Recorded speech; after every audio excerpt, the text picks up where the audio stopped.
Hello. I'm just coming back with a review of Ragnarok. I hope I'm saying that right, on Netflix. I am not an aficionado of this story. I am aware of the Norse mythology surrounding Thor and the hammer and all that, but as far as in-depth knowledge, I don't have a whole lot of in-depth knowledge of that. So bear with me and please respectfully enlighten me if needed. So my review is based off of this season, which is season 3. I did watch the prior 2 seasons as well, but this is the only knowledge that I have of the history or the characters or the storyline. All right, so this season opens up with Magna. He is from the prior season. He had promised to not use the hammer. And so he's going about things, I guess, the human way to try to get some kind of recourse for util industries. And it seemed that they had only gotten away with a very small fine. And so he was rallying up people to file a lawsuit against the company, people who have gotten sick working at the factories or any knowledge that they might have about the workings there. And so he wasn't really getting anywhere because every time he found somebody, brought them to the attorney, and it seemed promising, they ended up backing out, like they saying that they couldn't do it. They changed their minds. So he now turns back to going back and bringing back out the hammer. Now, whether he himself is the one who's deciding to get the hammer, or if this is the hammer like drawing him to it, I'm not too sure. But anyway, he went and got the hammer. So he went out into the woods, he hurled it, and it ended up hitting a side of a mountain. And of course, it came back to him, but then there's a huge piece of the mountain rock that fell off. And as a result of that, the town lost power. Majority of it lost power. So then we see where Ron and Fjord are at the house, and she thought it was thunder, and Fjord was like, it is not thunder, he's using the hammer. And Saxa also agreed that that must be the hammer. So now they're not really pleased because they had some agreement that he wouldn't use the hammer. So anyway, he would later find somebody else because during the power outage, he had gone up near the factory and he saw this lady, this electrician who had come to work on trying to rectify the power outage. And so he figured out that she had worked at the factories before and went to go see her later. So him and Wutan had gotten over to her house to ask if she would be willing to testify on their behalf, on their lawsuit that they were going to do against Utul. And so she wasn't really interested in doing that, but then she later changed her mind that, she would agree.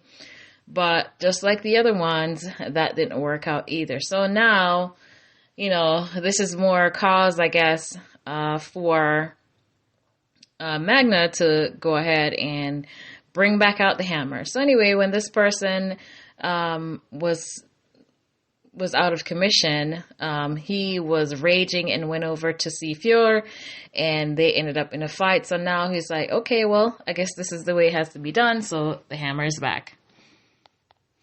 So now they are pretty much at war again. And of course, when Fjord had realized that Magna had been using the hammer now, he went back to Loritz because he was supposed to be making sure that Magna is not using the hammer anymore. So of course he's in a rage, he's in trouble. Now Loritz, he is kind of like straddling the fence because Magna is his brother, and then Fjord is his half family supposedly. So he's talking about, oh, what's my family gonna do to me and all that. But it's like, but Magna is also your family as well. So he's like a double agent in a sense. And so in the beginning of this season, we don't know which side he's really on because he kind of has some disdain for Magna from what had happened previously, and he's living at the house. So they're living at the house together with with their mom, and then their mom is now engaged to Eric, who's a school teacher, a teacher from the school. So she is about to get married, and so she's preparing for her wedding. So now after Magna and Loritz got into some kind of argument, he decided he's leaving, he's moving out, and he's going to go move in with his family. And the family that he's referring to is, Fjord and Ron and Saxa. So when he decided to pack up and go over there and bring in his bag, and she's looking like, where are you going? So he was pretty much mistaken because he wasn't welcome there. And so he ended up living, I guess, he was kind of homeless. We see that he pitched a tent by the fjord where little O is, and O is the snake, the serpent, who's supposed to be growing and ultimately supposed to kill Magna. And so he refers to the snake as little O, who's his baby, I guess. So he goes there to feed it and all that. So then one day he went over to the grill where there's this guy that he used to go out with. They had broken up. And he went over there to look for scraps for little O. And so he used the guise of being on some kind of recycling or food project to be able to get the scraps. And so to bring them over there. And so when he was there at the grill, he found out that the guy had broken up with the person. And so it seemed that there, could be a reconnection. So that's how, I guess he starts to go there after that. So once they realized that Magna had gotten the hammer back, so they, Fjord and Ron, wanted to have some kind of plan to be able to steal the hammer. Because at one point we see where Magna had pulled up on Fjord while he was at the grill, and he was getting something, he had picked up something, and then the owner was like offering him something for free. And we see where Magna was like, no, you could pay for your own stuff. And the owner was like, no. And he's trying to give him something for free, and he's like, no. So he kind of forced him to be able to pay for his own stuff. Like, listen, you're not going to get any special treatment around here. So they're scared of the hammer. So then Magna starts to bring the hammer wherever he goes. So now their plot now is for Saxa to, I guess, cuddle up or sidle up to Magna to be able to steal the hammer. And why? I could see this going down a very wrong path. But anyway, previously, Saxa was in the house. She was chained up because of the betrayal from previously. So she wasn't allowed to leave the house. And so she is in the basement. So now that this new development had happened, that they're seeing that now the hammer is back, they're bringing Saxa out of confinement to be able to seduce Magna. Now, Magna is now seeing Signy, and they were living at his mom's house, or she was staying there. I don't know if she lived there full time, but they're in high school, and so she would see him at school and all that. So then we see where Saxa shows up at school, and everybody's like looking like, where did she come from? Why is she here? So now she has her eyes set on Magna, even though she knows that he is seeing Signy. So anyway, she comes across innocent and having little conversations. And it seems that now with the being influenced by the hammer, his personality started to change a little bit. And so now they're not really, him and Signy are not really getting along that well. And so this is an avenue for Saxa to get her foot in. We see where that one day Saxa had offered to pay for the suit that he needed for his mom's wedding. And, Magna had mentioned that their family owes him. And she was like, yeah, you're right. We do owe you. And so he gave her one of the company credit cards to be able to use to purchase his suits and all that. So right when he was getting the card from Saxa, Signe walks up and she's like, "What's going on?" And, right as she was coming up, she says, "And why don't you buy her something too?" And so Signe was like, "What is really going on? What's she talking about?" And of course, Magna was like, "Nothing, nothing," And so the conversation kind of ended there. So when they did eventually go to the shops to get the suits and he was going to buy her a dress, Magna kind of had an attitude like, he was kind of being a little unpleasant towards the person who worked in the store, a bit bossy. And so Sydney was like, "What is going on with you?" She didn't really like this personality that was coming out of him.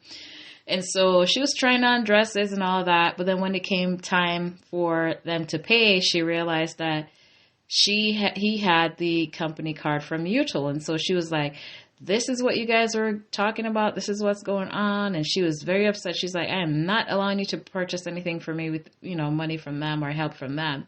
And so they ended up, she was upset, and I guess, they ended up in a little disagreement. And so she left him there, and she left without purchasing anything. And so from there, the relationship kind of went a bit downhill, and ultimately he allowed Saxa to come between him and his girlfriend. So now, eventually, Magna started going out with Saxa, and it seemed, well, the narrative that she's spinning is that, she's against the family, and she doesn't agree with them, and, she kind of makes the argument that they're just alike. She's more alike with him than Signe was because of, the gods and giants type of thing. And so I guess they entered in some kind of relationship, I guess. So meanwhile now, Fior is getting impatient with Loritz regarding the serpent because he's feeding it with food. And now he feels like that's not going to help anything. It needs to grow faster, and it needs to be trained for the purpose that it's intended for. So they had a new admin that was hired in the company, because now that the dad had died, Fior is now the head of Util. So he had a new admin.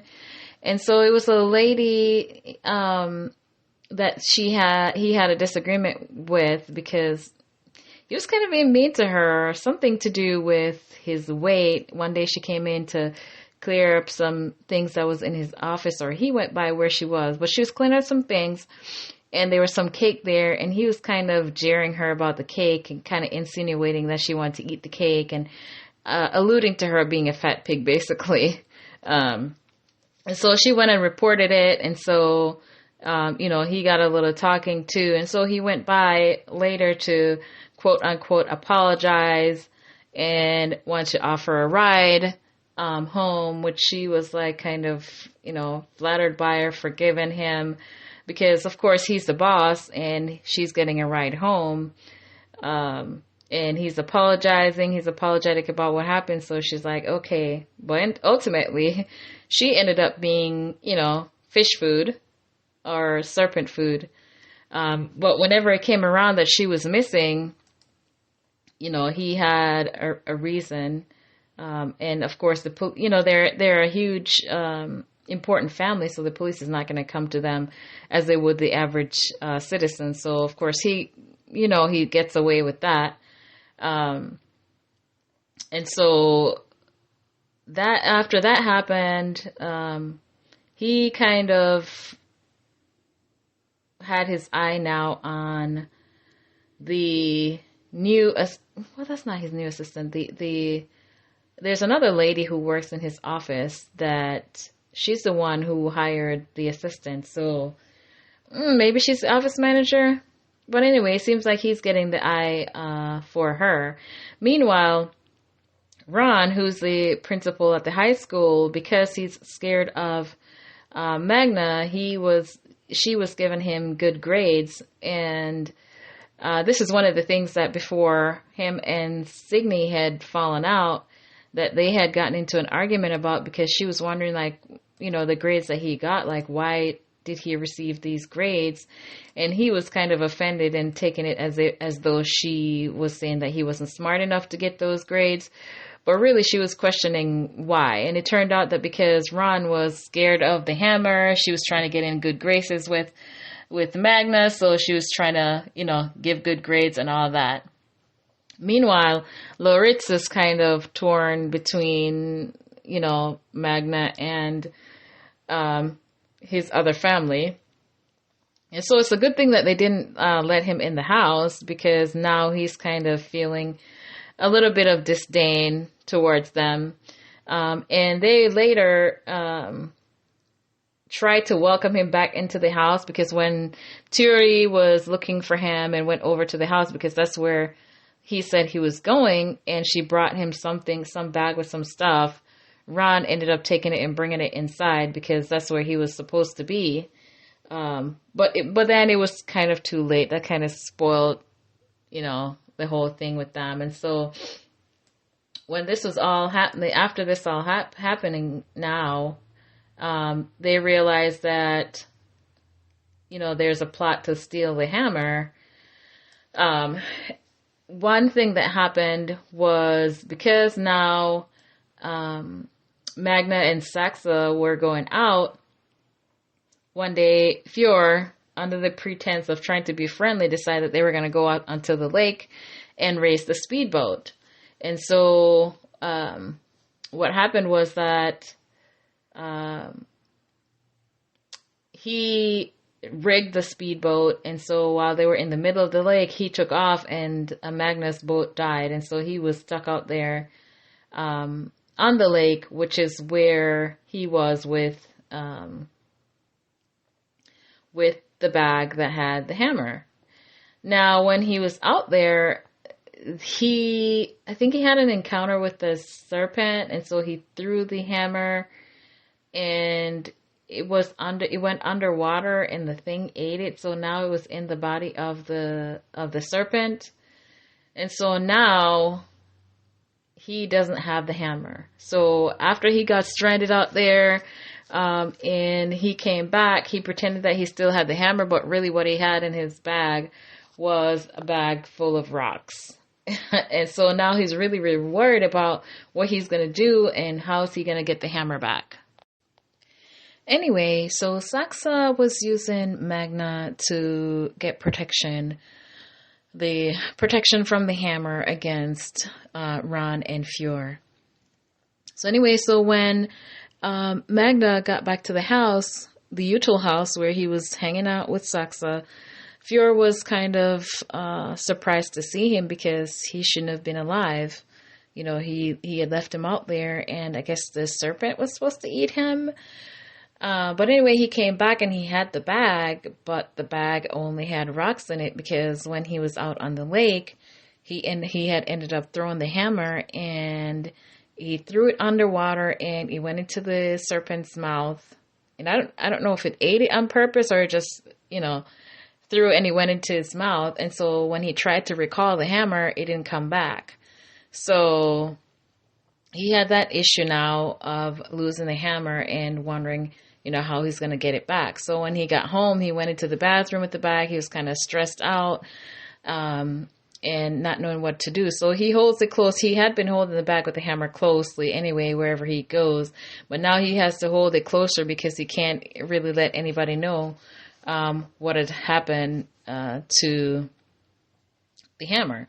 So eventually he had to admit to Wotan that he didn't have the hammer, and so he had enrolled 2 other guys who were supposed to be gods as well, I think.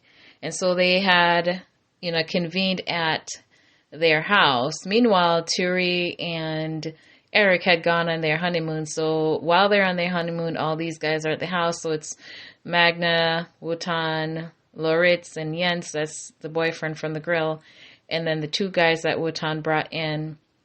And so they were there. They need to devise a plan to be able to get the hammer back. So anyway, at one point, Loritz wanted to confide in Jens about what was really going on, because he was stressed out. And by this time, they had gotten back together as a couple. He was hanging out there. And so he was telling him about all the things that had transpired about the family and the gods and giants and the serpent and all that. So he had taken Jens to the fjord to call his baby.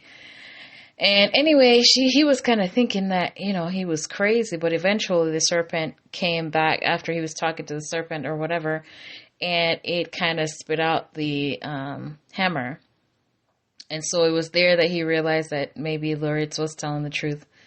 And so Loritz got the hammer, and what do you know, he brings it to Fjord to be able to, because he was scared of Fjord because Fjord had attacked him before, and he was mad about the hammer and all that. So he used this now as a bargaining chip to be able to save himself and be like, if I give you the hammer, you can't hurt my family, me and my family, leave us alone, blah, blah, blah, to which Fjord agreed, but of course that's not worth a grain of sand because he cannot be trusted.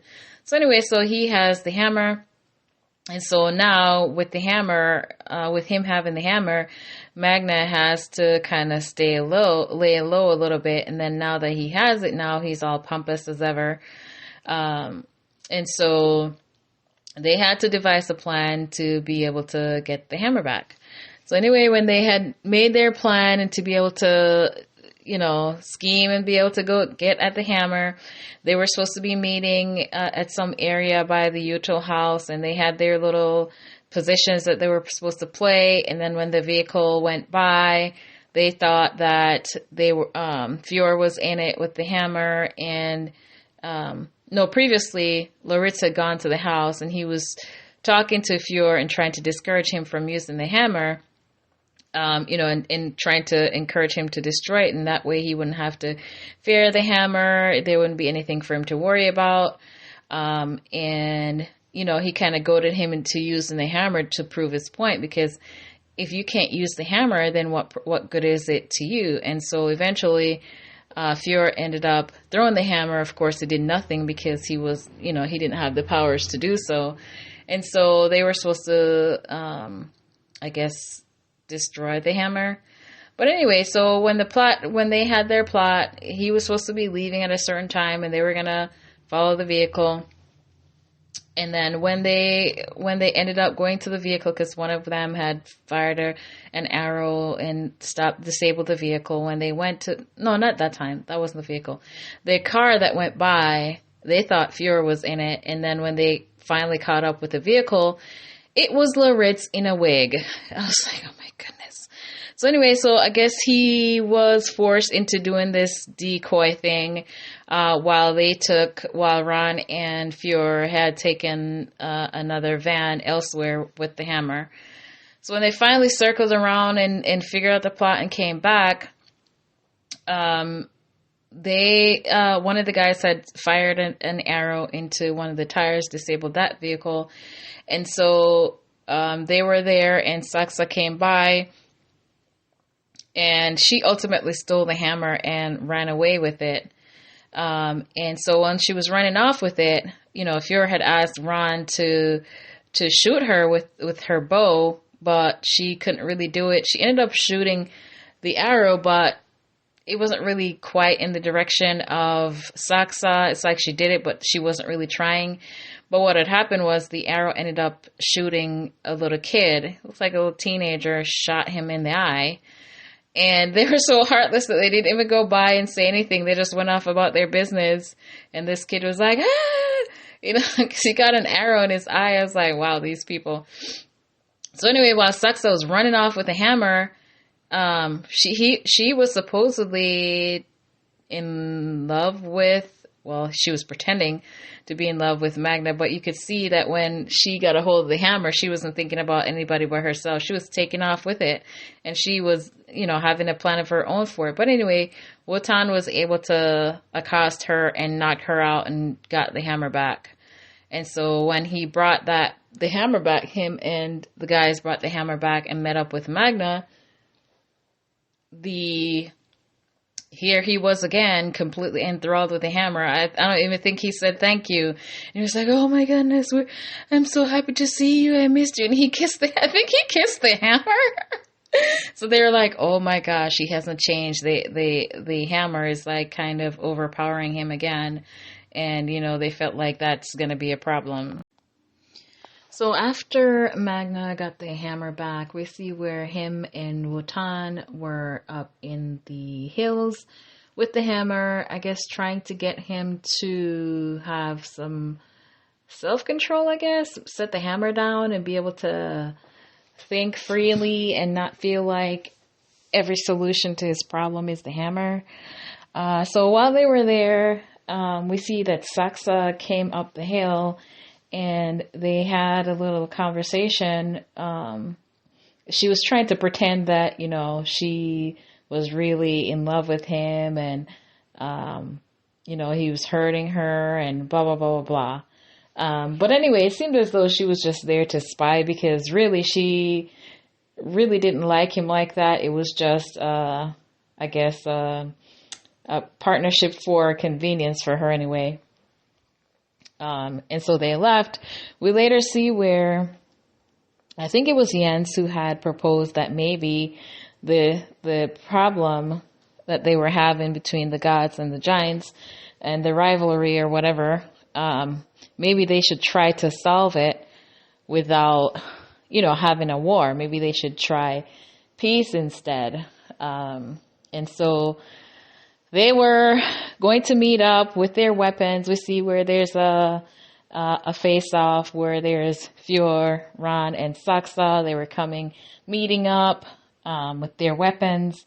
And then we have, Magna and his crew coming up.